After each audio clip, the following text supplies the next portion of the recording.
Hello everyone, my name is Phil Maclean. You are here on the Tacky Boss channel or the Quest channel, either one.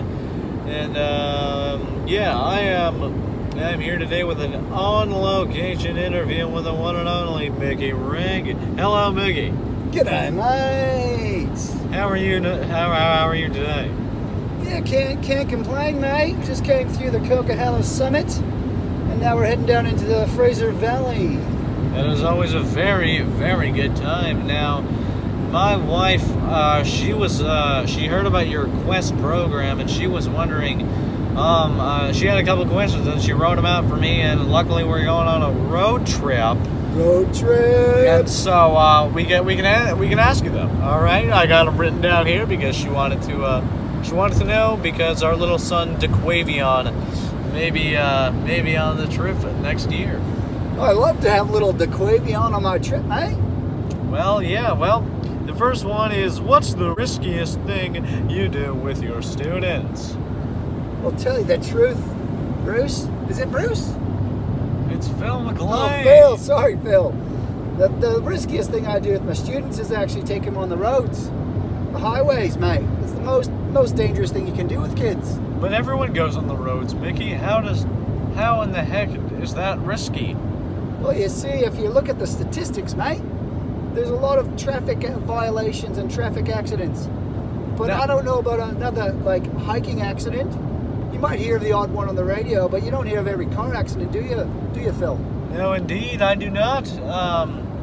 Well, that's a great question, and yeah, the road is a dangerous place. What's your ugliest story, or if you even have one, because you're quite the sexy beast yourself? Why, thank you, Phil. Yeah, mate, I've had a few scars on the road. Me bus burnt down with the rugby team. That was interesting. That's never a good time. No, we got them all off safe, but the bus burnt crispy. And I had other stories, mate. Scars are stories, but I'm here to tell you that taking kids on a bus is just, there's some magic. You ever seen the Magic School Bus, Phil?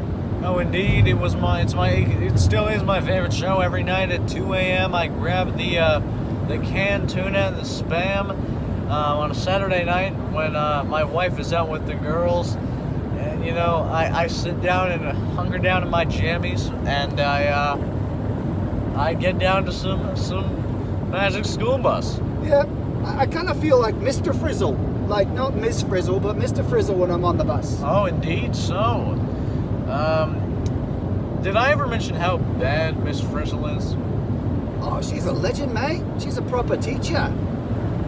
Indeed so. All right. Well, what is your process of doing these amazing trips?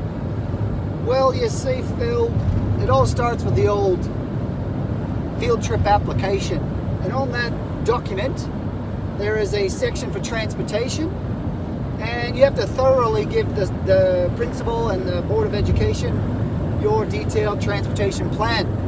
Not just gently, but thoroughly.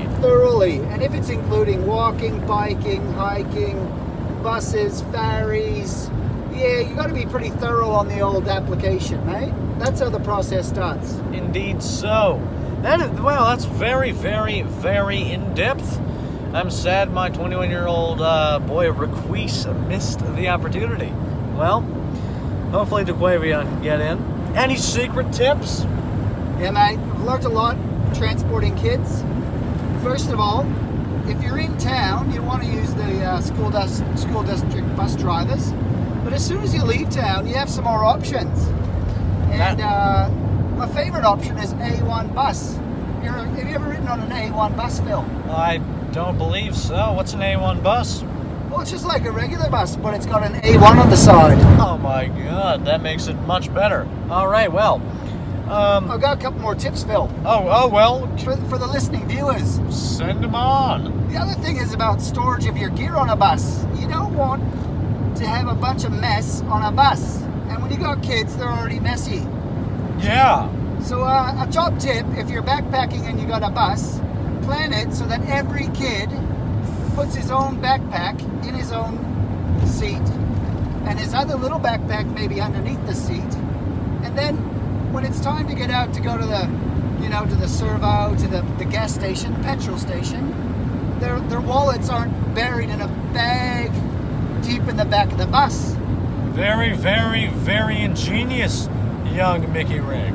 Yeah, mate, and they can still talk to their friends, right? Because they've got friends across the aisle. Speaking of which, the bus is my favorite classroom to get the kids, you know, mingling. So you play a lot of games on the bus, like get to know you games, base camp card games, those kind of things. Oh, that is always a great time. Did you just see the Fraser River just there? Oh, wow, let's just turn this amazing camera that's not an iPhone 8. Don't you guys worry, this is a Sony Pro camera for the ultimate viewing experience. There's the mighty Fraser. Wow, that is a river. That's water. That's the biggest river in BC, mate. Wow, good night, good job. You see, when you're on the road, you never stop learning. It's learning 24/7, mate. Yes. All right. Well, any more secret tips about bus life, or are we going to continue? Yeah, you want to be. If you're really keen on outdoor education, you want to be getting your Class 4 bus driver's license, and then you can actually sign on at A1, and they've got really good insurance, and you can actually be your own bus driver. Saves the kids some money, mate. No way. Yeah, Phil. Saves them some money, but it's also very tiring, so sometimes you want to hire a proper driver. That is always a very good time. Well, my wife was wondering if you have ever ridden on a ferry with your students. Yeah, mate, going to Tofino is one of my favorite places in British Columbia. Tofino, that's... Tofino, Clackwood Sound, mate, just a beauty place. Clackwood. Yeah, the ferry's like a floating classroom as well, mate. You can do lots of fun things on the ferry. We've seen dolphins, porpoises, orca whales. It's amazing. But I recommend not reserving unless you're absolutely smash on that you can make it. Yes. Or get up extra early. If you're going on with the big buses, you go down with the transport trucks, and sometimes those guys, they take up a lot of room. So yeah, it's a real catch-22 if you reserve or not. I've played it both ways, and thankfully, knock on wood, I have never missed the ferry. That is very, very impressive, young Micky. Thanks, mate.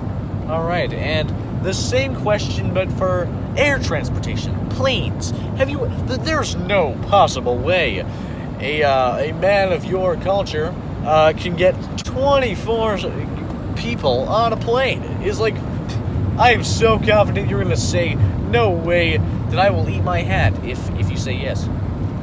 Well, Phil, take off your hat, because I've taken kids to Costa Rica, taken them to Ottawa, taking them to Victoria on a plane, mate. Kids can fly. And here we are. Yeah, airport transport is a whole new level. It takes your game up a whole new level, especially international. You've got lots of things to consider about. And now that we're in the COVID's reality, who knows if you want to take kids on an airplane, you know? Might be a while. Very, very true, young Micky. Well, any last remarks? Any special lovely ladies out there tonight? Do you have to give a shout out to? Well, I'd just like to give a shout out to me mate Spanner. She taught out direct with me in Australia. She taught me a few things about the backcountry, about transportation. One other story, I was traveling in Australia with a four-wheel drive and a trailer. Wow! Yeah, and you know, we were in a split highway, much like we are here. Wow, that's great. That's and I great. was cruising along with Spanner, and all of a sudden the trailer de-hitched, but I didn't really notice until we pulled into the petrol station. Wow. And the kids on the bus were looking with big eyes because there was no trailer full of 24 bikes. Luckily, to my very good surprise, the trailer came off the hitch and rolled to a nice rest in the middle of the meridian. But I had many nightmares of that trailer doing some damage, but it was safe and sound. I re-hitched the trailer hitch and off we went, and the trip was saved. That is a very heartwarming story. I'm tearing up a little bit just hearing that. Well, shout out to my wife Shalissa. If you're out there and watching this, little DeQuavy Poo is he's ready to come in. He's ready to go into Quest. Will you accept my humble son? Well, 21's too old, but if he's 16. No, that's Requise is 21. He's only, how old do you have to be? 16, right? He's 16. I'd love to meet DeQuavius. DeQuavion, come on. It's a little rude, messing up my son's name like that. Well, you know, as they say, keep your hands at 10 and 2 and keep your eyes on the road, rubber side down, safety first. He messed up his name, man. Alright, guys, we gotta cut the interview right here. Oh, God. Alright, thanks. Thank you guys for watching. This is Phil Maclean and Micky Rig. Signing off.